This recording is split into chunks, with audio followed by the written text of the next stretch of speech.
A 17-year-old boy stands under studio lights, shoulders curled inward, eyes fixed on the floor. He has spent most of his life being told he doesn't belong anywhere. In about 90 seconds, he is going to prove every single person who ever doubted him wrong, and it still won't be enough to win the show that made him famous. This is the story of what happened after the cameras stopped rolling.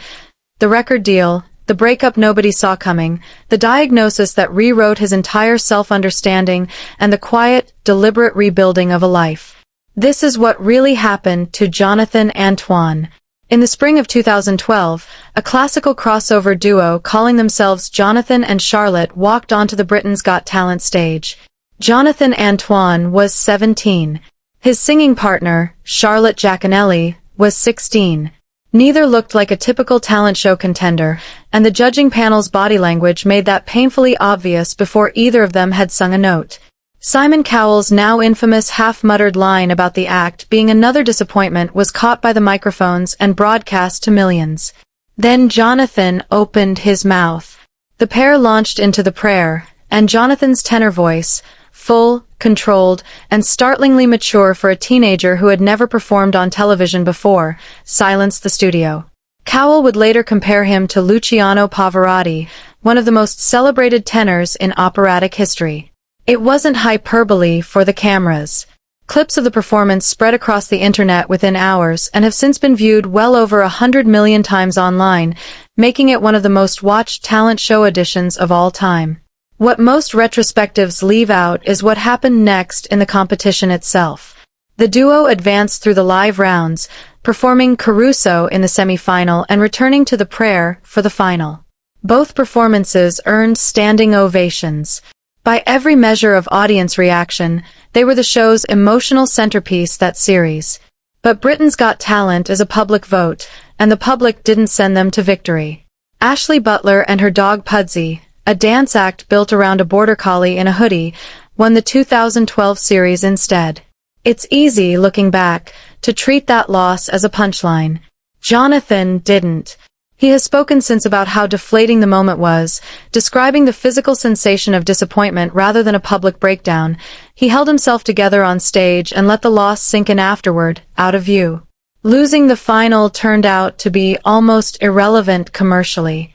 Within roughly 24 hours of the show wrapping, Simon Cowell's label, Psycho, had a recording contract on the table worth a reported £1 million, a figure that made headlines in its own right and underlined just how far the show's finishing order was from the industry's actual verdict on the act.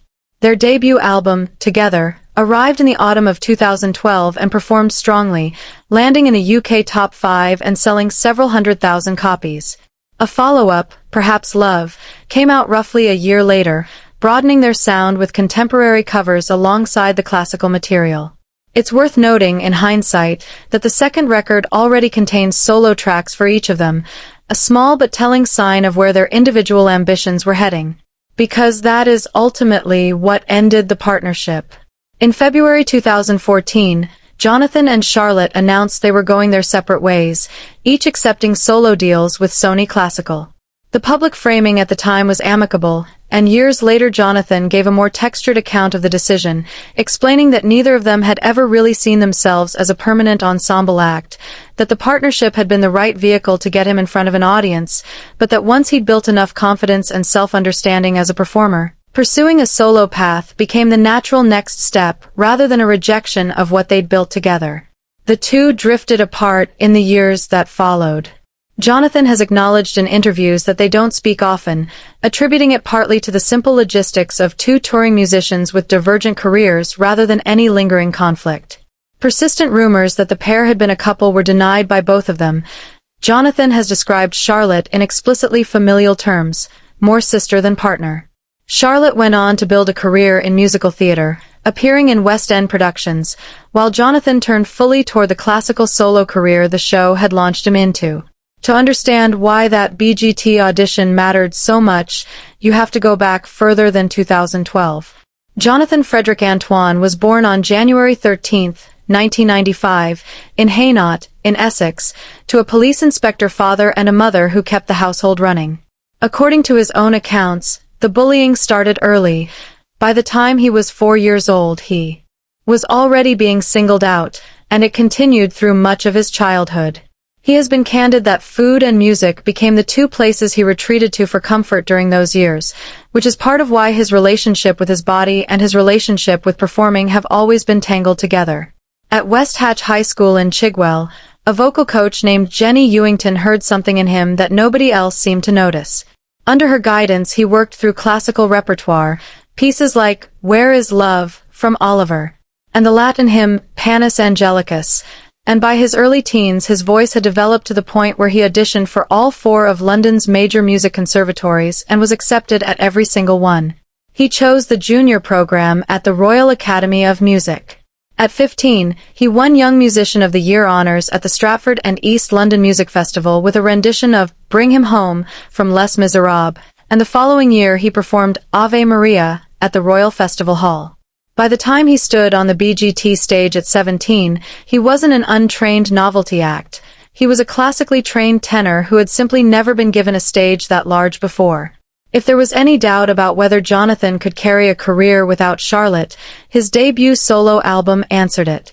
Tenore, Italian for tenor, was released in October 2014 and went straight to number 1 on the UK's Classical Artist Album Chart, making him the youngest tenor to top that chart at the time.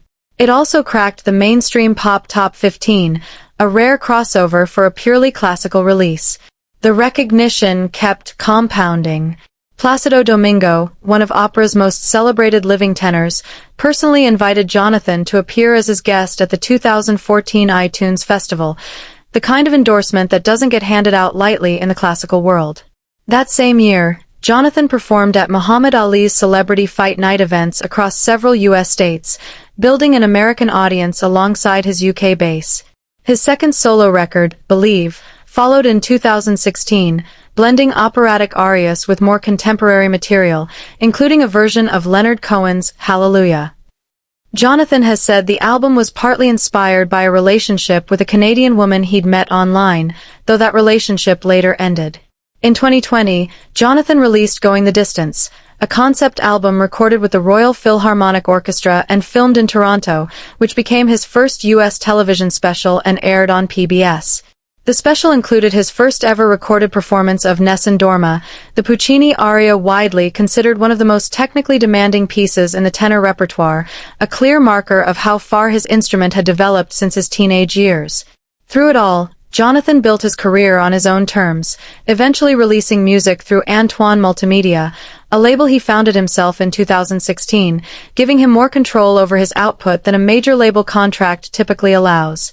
For most of his public life, Jonathan's physical size was something commentators mentioned before they mentioned his voice, and it's a subject he has addressed with more openness than most public figures manage. He has described the years around his BGT breakthrough as some of his hardest mentally. He was diagnosed with acute depression around that period, a diagnosis serious enough that it forced him to cancel a scheduled performance at the Royal Albert Hall, one of the most prestigious venues a young classical performer could hope to play. In more recent interviews, Jonathan has been even more direct, saying that in the period before the show he had reached a point of making concrete plans to end his life, and that landing on BGT arrived at what he's called exactly the right moment, pulling him out of that trajectory and into a completely different one. His weight loss journey ran alongside, and was tangled up with, that mental health story, rather than being separate from it. Various interviews across the 2010s and 2020s put the numbers differently depending on when they were published. Reports in 2022 described him going from roughly 20 stone down to 16 after joining WeightWatchers. Other pieces from around the same period cite a loss in the range of 50 to 70 pounds achieved through diet changes and consistent low-impact exercise, centered on a personal commitment to walking 10,000 steps almost every day. Jonathan has been consistent on one point across all of these accounts. The change came from patient, sustainable habit building rather than any dramatic intervention, and it was motivated by wanting to feel physically well rather than by pressure from the industry around him. He has also spoken about a difficult relationship in his late teens with a partner who struggled with self-harm, describing it as a period that left its own emotional scars at a time when his own mental health was already fragile. Through his lowest points, he has consistently credited his immediate family, his parents and his older sister, as the support system that kept him grounded, describing them as the people who have taken care of him at his worst moments.